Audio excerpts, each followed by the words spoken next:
Hello everyone and welcome back to episode 6 of the Hardcore Iron Man series. If you haven't seen the other ones, you should probably go back and watch them. Don't forget to like and subscribe. Anyway, we did a couple of quests while we were streaming. This was Death to Durgashin, which gave us some levels, and then I proceeded to do the Desert Treasure. I didn't quite finish this on stream just because I didn't have enough lockpicks. It's a pain in the ass. But either way, Desert Treasure complete and a magic level for us, which is really nice, and access to ancient magics, which is going to come in handy. Anyway, with those done, we are into the real series now. So right now I'm collecting a couple of items to do another quest called Ghosts Ahoy, which will give us access to the Ecto file. Very helpful tool for teleporting to gain access to a pretty effective way to train prayer. It is a bit time consuming and tedious, however, but we need to create an oak shield bow so that we can basically get it signed by Robin Hood. Anyway, on our way to Port Phasmus. I have no other way to get here quickly, so we're going to take the charter ships. As soon as we arrive at the port, we head straight to the pub. We have to get a signed shield bow from Robin Hood here so that we can trade it for a book. Using his addiction to gambling against him, we get him in so much debt that he basically has to do what we say. What you do is you just keep drawing until Robin draws a skull. We need to win 4 times in a row, which we did pretty well. We won really quickly in the first 2 games. Then we lost the 3rd game, but because he has no money and can't pay us back, he bets again. Then we proceeded to just win the 4th and 5th game, and that was that. The 5th game actually took quite a while. There was quite a few extra rooms, but other than that, there was nothing particularly interesting that happened. This guy then gives us a book for translating, and then we dress up in a bed sheet covered in ectoplasm and get these ghostly villagers to sign our petition. And what you do is you just talk to the same 2 over and over. Sometimes they'll do it, sometimes they won't, sometimes they want ecto tokens, but you get 10 petitions from 2 people. It's pretty funny. Anyway, once we were done with that, we did a couple more runs backwards and forwards, collecting a few more items, and that was it. The end of the quest, Ghost Ahoy.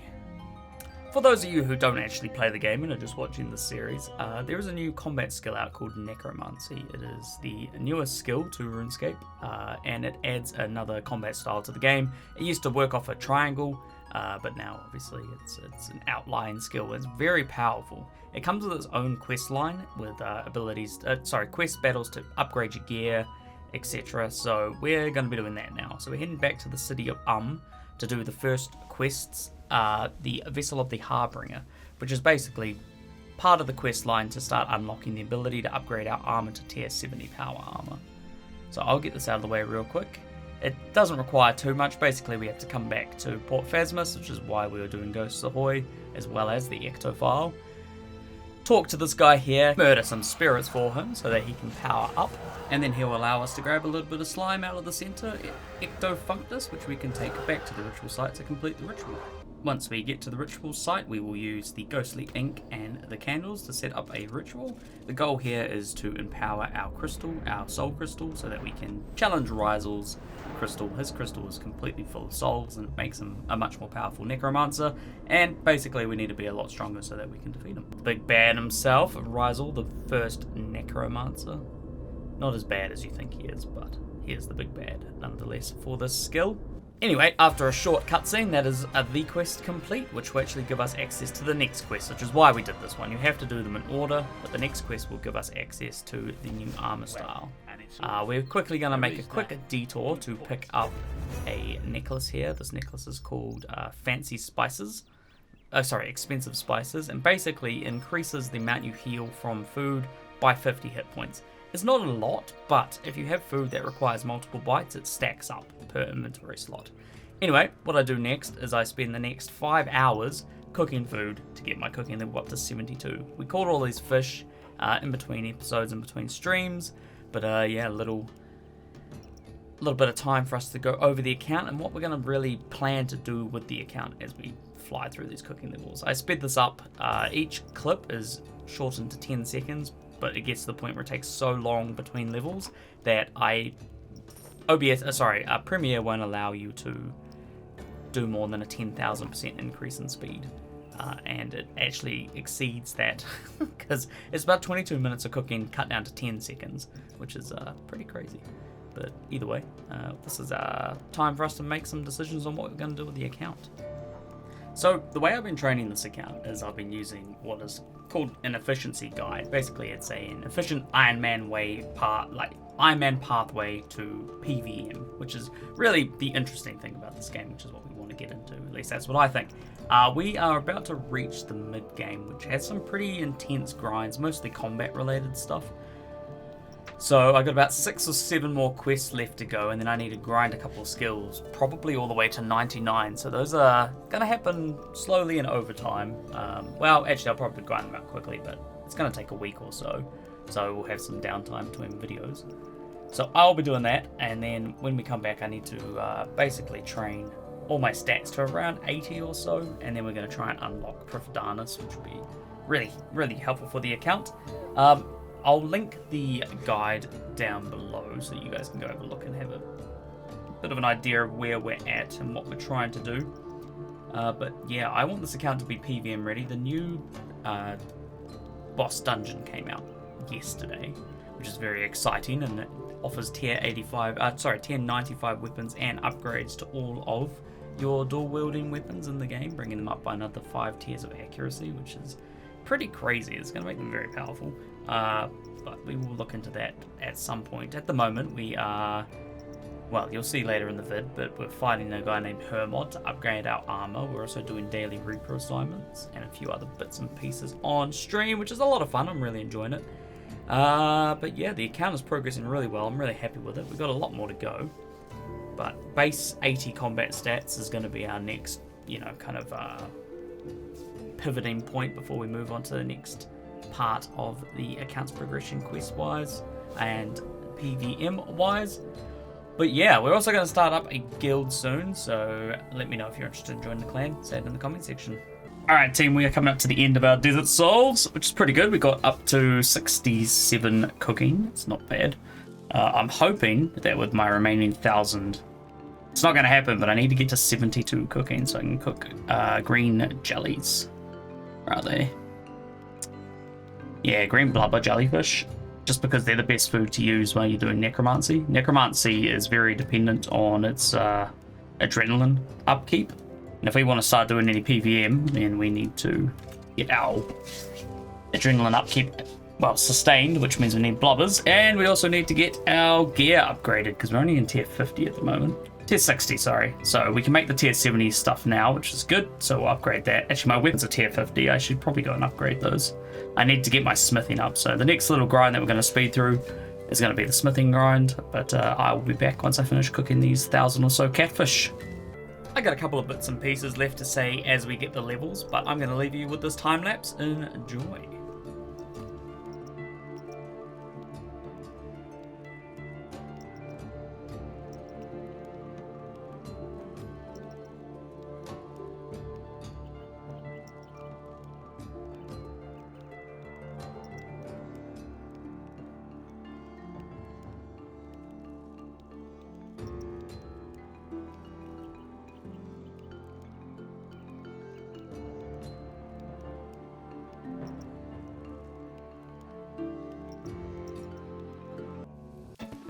And there we have level 70 cooking. Alright, 2 more levels to go. We need another 161,000 experience. So that's like 1,000 and something catfish. How many have we got left? We have 434 and then 200 of these as well. I don't think we have enough here. I'll go and catch some more ghostly souls and cook them up once we're done here, so that we can get to that 72 so we can start cooking blubbers for when we train our necromancy up. But I will carry on cooking.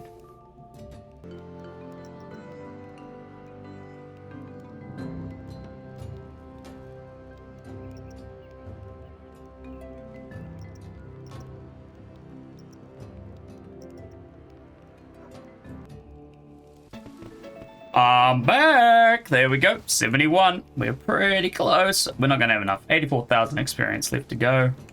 We're almost out of these ghostly souls, unfortunately, but I'll go and fish some more up, and well, when I finish cooking the rest of them, I'll then go and fish some more up, but I'll let you know when we get there.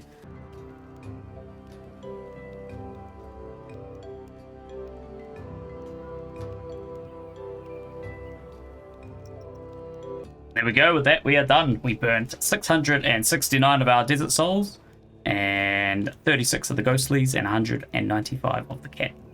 That's a lot of burnt desert soul, but you don't stop burning them for ages, unfortunately, even with the cooking gauntlets.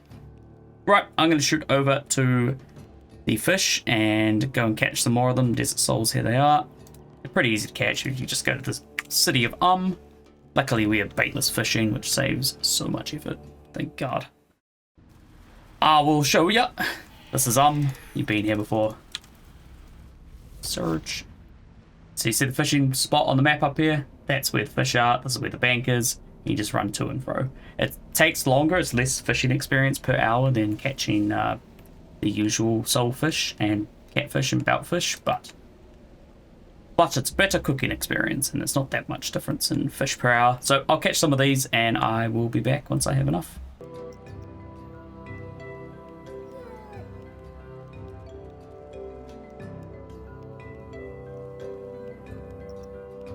Alright, hopefully we have enough of these desert souls. I fished about 600. So as long as we don't burn too many, we should be okay, but we'll see. We actually have 160 rested experience. Let's go and claim that and chuck that on to cooking, and that'll probably guarantee it. Yeah, that's definitely going to be enough. Cool. There we go. We'll be fine now.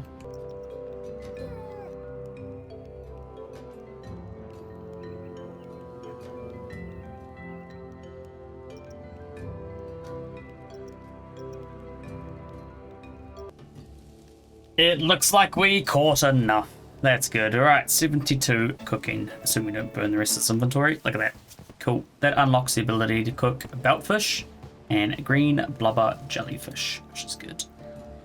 So we can cook the green blubbers that we have. Green blubbers are unique in the sense that, let me cook some.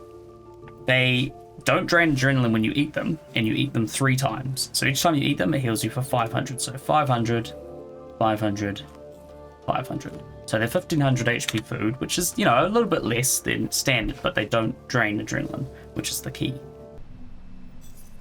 Alright, with a bunch of food that's good for necromancy and the expensive spices, we are going to get on with the Spirit of War quest. We have to collect 4 of these floating skulls, or just spirits that didn't quite make it to the vessel, and they're in the 4 corners of the new map in the city of You just jump in the boat and go pick them up, and then we'll be able to go and see our new PvM boss. His name is Hermod. You'll see him in 2 seconds. He is basically a warrior of Gillinor that, I think it's all the resentment or the combat that keeps him regenerating. I'm not 100%, I probably should have checked. But he's our first real fight. The quest version, which is what we're doing right now, is a much easier version of the fight. He hits, I think, 90% less in damage, at least that's what they do with the elite dungeons. I assume it's similar.